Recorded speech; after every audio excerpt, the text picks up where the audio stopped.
Good morning everyone. आज हम पढ़ेंगे जावास्क्रिप्ट ऑपरेटर्स। पहले ऑपरेटर को डिफाइन करते हैं।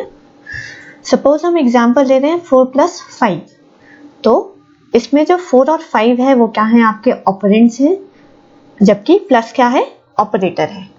इसी तरह जावास्क्रिप्ट जो है वो आपके फॉलोइंग टाइप्स के ऑपरेटर्स को सपोर्ट करता है। सबसे पहला है अरिथमेटिक ऑपरेटर, फिर कंपैरिजन ऑपरेटर्स, थर्ड है लॉजिकल और रिलेशनल ऑपरेटर्स, असाइनमेंट ऑपरेटर्स और लास्ट है आपका कंडीशनल ऑपरेटर्स। सबसे पहले हम पढ़ेंगे अरिथमेटिक ऑपरेटर्स।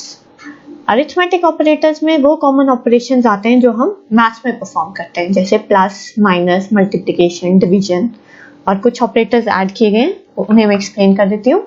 सपोज हम a + b कर रहे हैं। a में हमने वैल्यू डाली है 10 और b में डाली है 20, तो a + b का रिजल्ट जो आएगा वो क्या आएगा, 30। इसी तरह a - b का रिजल्ट क्या आएगा, 10 - 20 which is equals to -10।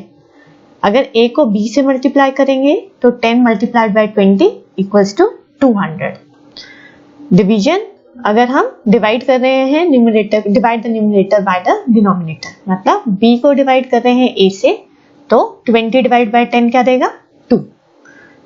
Fifth operator जो आपका है वो है मॉडुलस ऑपरेटर। सपोज हम क्या चाहते हैं, किसी चीज का रिमाइंडर चेक करना चाहते हैं।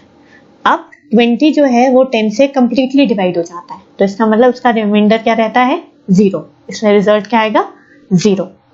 नेक्स्ट ऑपरेटर है इंक्रीमेंट ऑपरेटर। जब हम किसी वैल्यू को 1 से इंक्रीमेंट करना चाहते हैं तो हम क्या लिख सकते हैं, a++।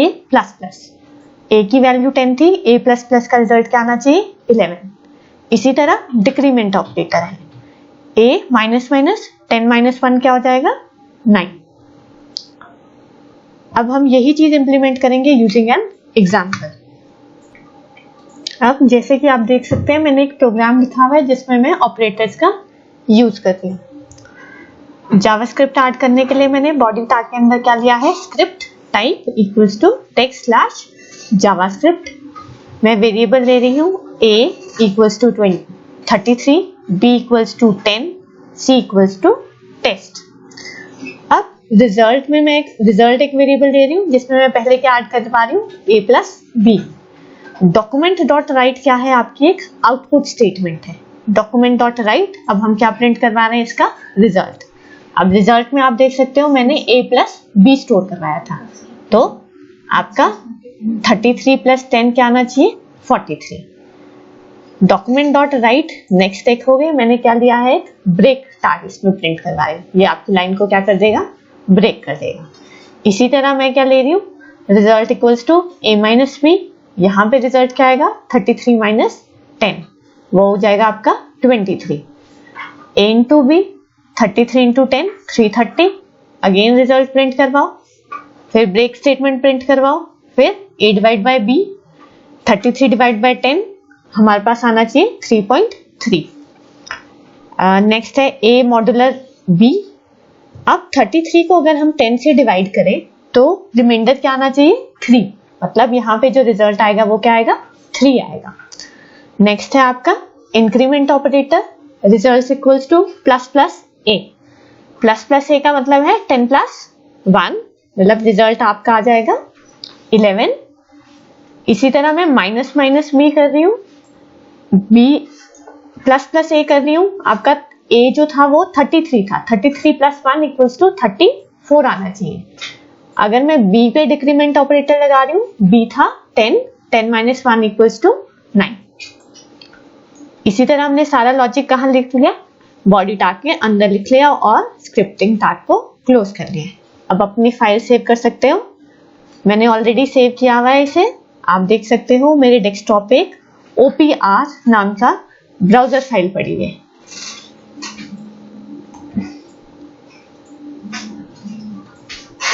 अब रन करने के लिए हमने डबल क्लिक किया, अलाउ करो ब्लॉक कंटेंट।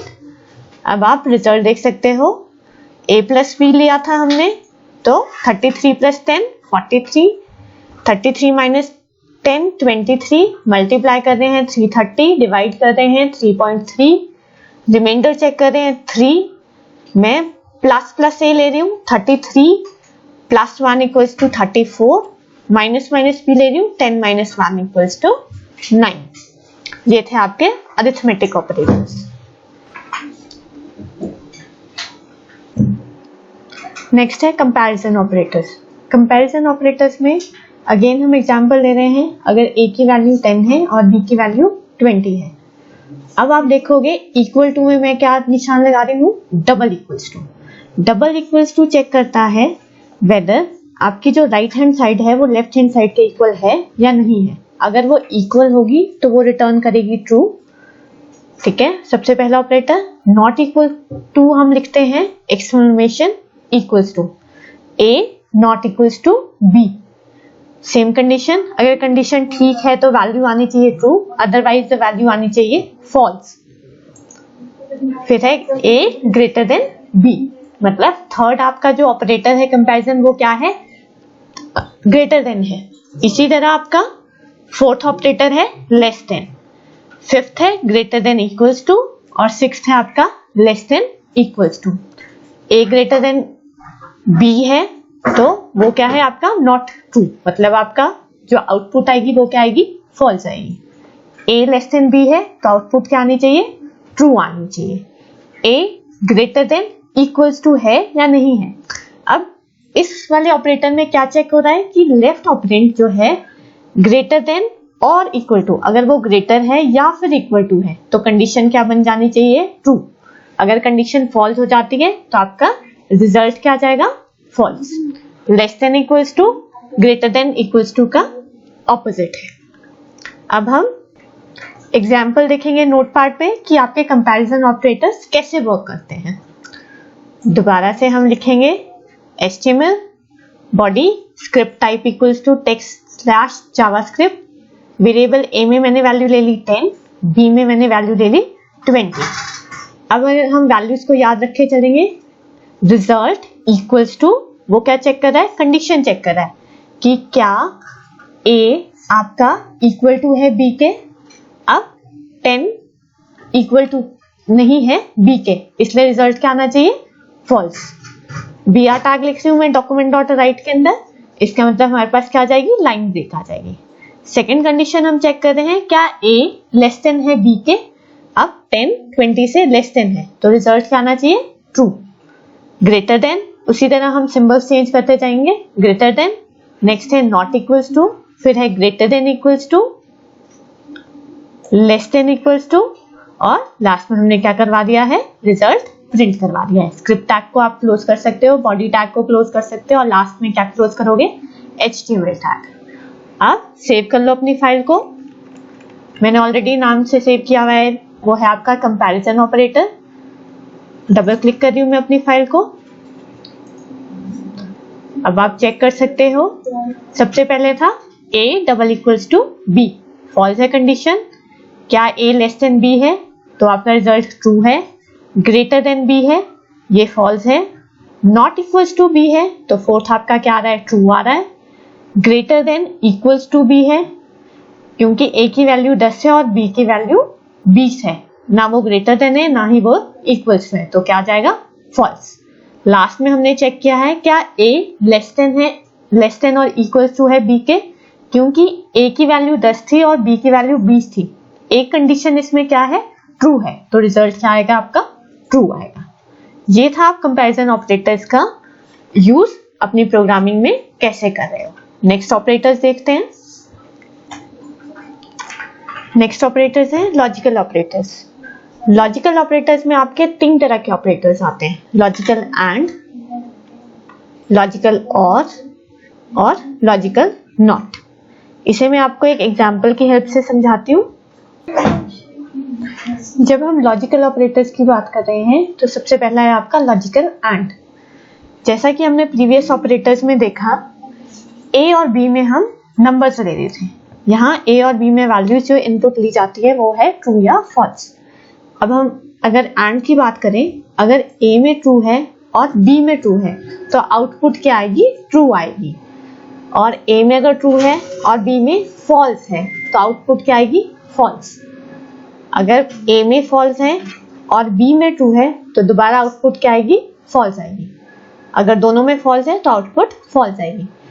इसका मतलब है अगर वैल्यू हमें ट्रू चाहिए तो दोनों ऑपरेंड्स के अंदर वैल्यू क्या रहनी चाहिए, ट्रू रहनी चाहिए। अदरवाइज जो आपका रिजल्टेंट है वो हमेशा क्या आएगा, फॉल्स आएगा। नेक्स्ट ऑपरेटर पे आ जाते हैं, वो है आपका लॉजिकल और ऑपरेटर। और कंडीशन क्या कहती है, अगर दोनों ऑपरेंड्स में से एक भी कंडीशन ट्रू होती है तो आउटपुट क्या आनी चाहिए, ट्रू होनी चाहिए। जैसा कि आप लोग देख सकते हो मेरे टेबल में, जब दोनों ट्रू है तो आउटपुट ट्रू है, एक ट्रू है तो अगेन आउटपुट ट्रू है। अगर मैं ए और बी की वैल्यू स्वैप करती हूँ, फॉल्स और ट्रू करती हूँ, तब भी आउटपुट क्या आएगी, ट्रू आएगी। और लास्ट में अगर दोनों फॉल्स हैं तो आउटपुट क्या रहेगी, फॉल्स रहेगी। नेक्स्ट ऑपरेटर आ जाता है लॉजिकल नॉट। लॉजिकल नॉट क्या करता है, आपकी वैल्यू को रिवर्स कर देता है। अगर इनपुट आप ट्रू ले रहे हैं तो आउटपुट फॉल्स आएगी, अगर इनपुट फॉल्स ले रहे हैं तो आउटपुट क्या आएगी, ट्रू आएगी। लास्ट है आपका एक्सऑर ऑपरेटर। एक्सऑर ऑपरेटर में क्या है आपका, वो कहता है अगर एक भी कंडीशन ट्रू है तो आउटपुट क्या होनी चाहिए, ट्रू होनी चाहिए। मगर अगर दोनों कंडीशंस ट्रू होती हैं तो आउटपुट क्या रहेगी, फॉल्स रहेगी। दोनों ट्रू है तो आपके पास फॉल्स आ रहा है, एक भी ट्रू है तो आपके पास आउटपुट क्या आ रही है, ट्रू आ रही है। अगर दोनों कंडीशन फॉल्स हैं तो आउटपुट क्या रहेगी, फॉल्स रहेगी। अब इसी चीज को इंप्लीमेंट करके देखते हैं प्रोग्रामिंग में। अब आप देख सकते हैं जैसा कि मैंने प्रोग्रामिंग में क्या दिया है, वेरिएबल ए के अंदर मैं स्टोर करवा रही हूँ ट्रू और वेरिएबल बी के अंदर मैं स्टोर करवा रही हूँ false. Next result equals to A. Double and का मतलब है आप कौन सा ऑपरेशन परफॉर्म करवा रहे हो, logical and operation. A and B, true false. अब दोनों कंडीशन में से एक फॉल्स है, इसलिए रिजल्ट क्या आना चाहिए, फॉल्स।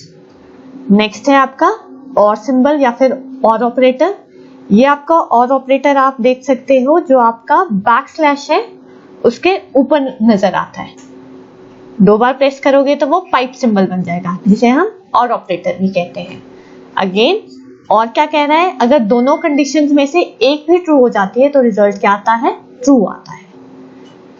नेक्स्ट है आपका नॉट ऑपरेटर। नॉट आपका डिनोट किया जाता है एक्सक्लेमेशन सिंबल से।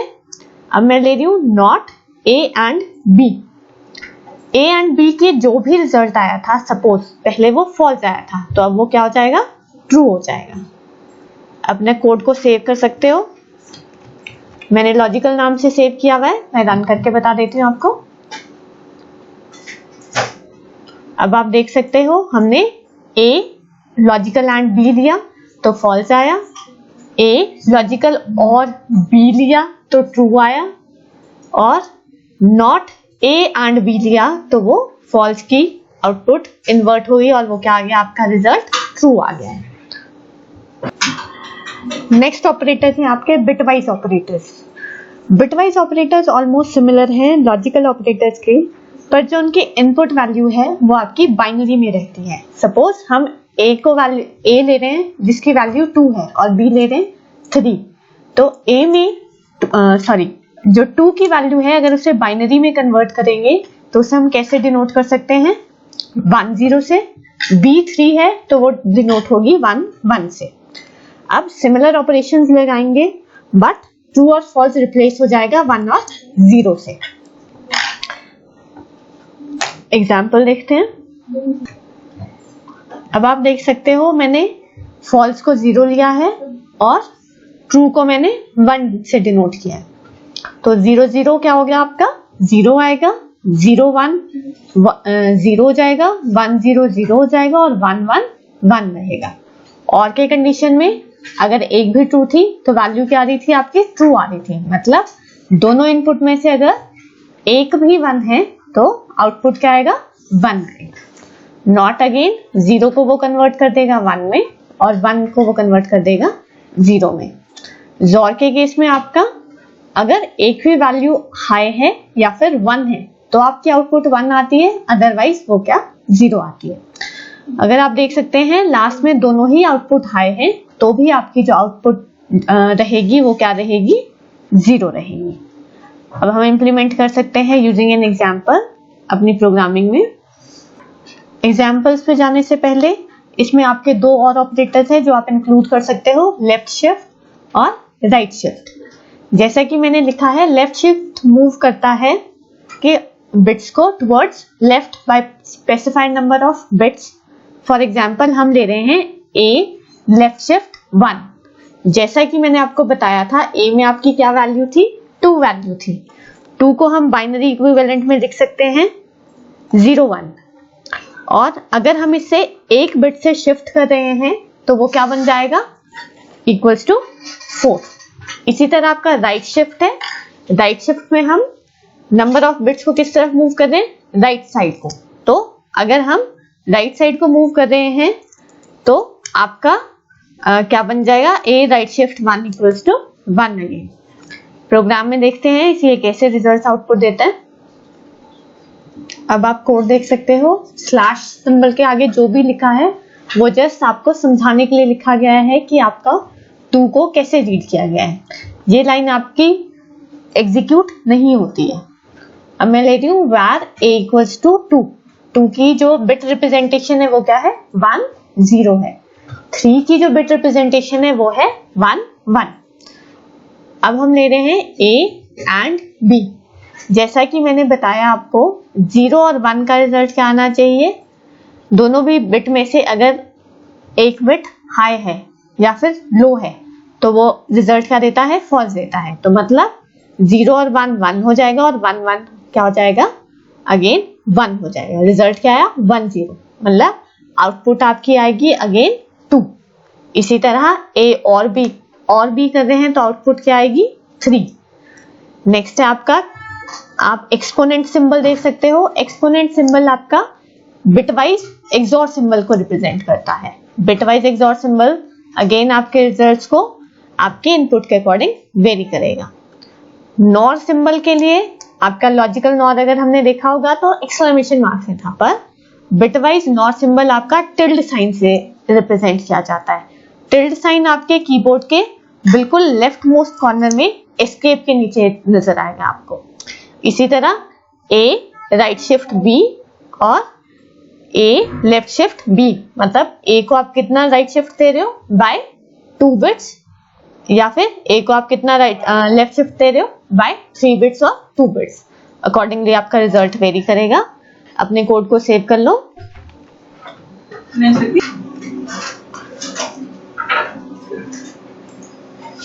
आप देख सकते हो a and b equals to आपका 2 आया, a और b 3 वैल्यू आई है, a XOR b 1 आया है, नेगेटिव या फिर नेगेट नॉट b आपका -4 है। फिर आप जब शिफ्ट कर रहे हो राइट शिफ्ट पे वैल्यू 0 आ रही है, लेफ्ट शिफ्ट पे वैल्यू 16 आ रही है। नेक्स्ट ऑपरेटर्स की तरफ चलते। नेक्स्ट ऑपरेटर है असाइनमेंट ऑपरेटर्स। असाइनमेंट ऑपरेटर्स आपके सिंपली मेमोरी स्पेस को सेव करने के काम आते हैं। सपोज मैं लिख रही हूँ c equals to a plus b। यहाँ पे आप देख सकते हैं a प्लस b की वैल्यू कहाँ असाइन की गई है, c को। जो आप सिंपल इक्वल टू ऑपरेटर देते हो वो क्या है, सिंपल असाइनमेंट ऑपरेटर है। अब नेक्स्ट ऑपरेटर है ऐड एंड असाइनमेंट ऑपरेटर। अगर मैं एग्जांपल लूं c plus equals to a, तो इसका मतलब क्या हो जाएगा, c equals to c plus a। इसी तरह सब्ट्रैक्शन एंड असाइनमेंट है, c equals to c minus a को हम क्या लिख सकते हैं, c minus equals to a। Multiply and assignment क्या हो जाएगा, c multiply equals to a which is equivalent to c equals to c into a। Divide equals to क्या आ जाएगा, c divide equals to a means c equals to c divide by a। इसी तरह आपका modulus equals to चलेगा। अब आप देख सकते हो मैंने वेरिएबल a की वैल्यू क्या ली है, 33 ली है, वेरिएबल b की वैल्यू 10 ली है। अब वो क्या कह रहा है, document dot write value of a equals to b। इसका क्या मतलब है, अब a के अंदर कौन सी वैल्यू आ जाएगी, b की वैल्यू। पहले a में 33 और b में क्या आ जाए, अब a इक्वल्स टू हम b कहते हैं। a इक्वल्स टू b का मतलब है a के अंदर अब कौन सी वैल्यू चलेगी, 10, मतलब रिजल्ट क्या आएगा, a इक्वल्स टू 10। नेक्स्ट है आपका a plus equals to b। अब a की जो करंट वैल्यू थी वो क्या बन गई है आपकी 10। अब a plus equals to b का मतलब है a equals to a plus b। क्योंकि a की वैल्यू भी 10 थी और b की वैल्यू भी 10 है, तो वो क्या बन जाएगा, a इक्वल्स टू 20। अब a की जो नई वैल्यू है वो क्या है आपकी 20 बन गई है। नेक्स्ट आपका क्या आ जाता है, a इक्वल्स टू या फिर result equals to a minus equals to b, क्योंकि अब करंट वैल्यू क्या थी a की 20 थी और b की वैल्यू अगेन क्या थी हमारे पास 10 थी, तो 20 इक्वल्स रिजल्ट क्या आ जाएगा, a result equals to a minus equals to b का मतलब है a माइनस b, तो 20 माइनस 10 इक्वल्स टू क्या हो गया, 10 हो गया। इसी तरह a इंटू b कर सकते हो, result equals to a into equals to b। हर बार जो a की वैल्यू है वो ओवरराइट हो रही है ड्यू टू ऑपरेशंस। नेक्स्ट आपका a divide by equals to b है और लास्ट में आपका a modulus equals to b है। हम इसे रन करके देख सकते हैं। दोबारा सेव करो अपनी फाइल को, मैंने असाइनमेंट नाम से सेव किया हुआ है, मैं रन करके बता रही हूँ आपको। अब देखो a इक्वल्स टू b क्या आ गया, 10 आ गया। a plus equals to b 20 किस तरह आया, क्योंकि a की करंट वैल्यू क्या बन गई है, 10 बन गई है, तो 10 प्लस 10 इक्वल्स टू क्या बन जाएगा, 20। अब a की करंट वैल्यू क्या है, 20 है। अब 20 माइनस इक्वल्स टू b, तो वो 20 माइनस 10 क्या कर देगा, 10। अब 10 इंटू इक्वल्स टू 10, मतलब 10 को मल्टीप्लाई कर रहा है वो दोबारा 10 से, तो वैल्यू क्या आ गई 100। इसी तरह 100 डिवाइड बाय 10 इक्वल्स टू 10 और 10 डिवाइड बाय 10 इक्वल्स टू क्या आ जाएगा, मॉडुलस में आपका रिजल्ट आ जाएगा 0। लास्ट ऑपरेटर है कंडीशनल ऑपरेटर। कंडीशनल ऑपरेटर को आप टर्नरी ऑपरेटर भी कहते हो। Question mark, colon and condition. इसका क्या मतलब है, अगर कंडीशन ट्रू होती है तो वैल्यू x प्रिंट होगी, अदरवाइज वैल्यू y प्रिंट होगी। अब जैसा कि आप लोग देख सकते हो, मैंने यहाँ पे एक छोटा सा प्रोग्राम लिखा हुआ है, var a इक्वल्स टू 10 और var b इक्वल्स टू 20। अब मैं डॉक्यूमेंट डॉट राइट के अंदर क्या लगा रही हूँ, कंडीशनल ऑपरेटर लगा रही हूँ। अगर a b से बड़ा है तो वो वैल्यू क्या प्रिंट करेगा, 100, अदरवाइज वो वैल्यू क्या प्रिंट करेगा, 200। इसे कोडिंग के थ्रू इंप्लीमेंट करके देखते हैं। अब आप देख सकते हो कोडिंग में var a इक्वल्स टू 10 लिया है मैंने, var b इक्वल्स टू 20 लिया है। डॉक्यूमेंट डॉट राइट के अंदर मैं क्या चेक करवा रही हूँ, सिंपली एक मैसेज डिस्प्ले करवा रही हूँ और रिजल्ट में क्या करवा रही हूँ, अगर a b से बड़ा है, कंडीशनल ऑपरेटर का यूज किया है, a is a greater than b question mark. अगर ट्रू है तो वो फर्स्ट वैल्यू को प्रिंट करेगा, अगर फॉल्स है तो वो सेकंड वैल्यू को प्रिंट करेगा।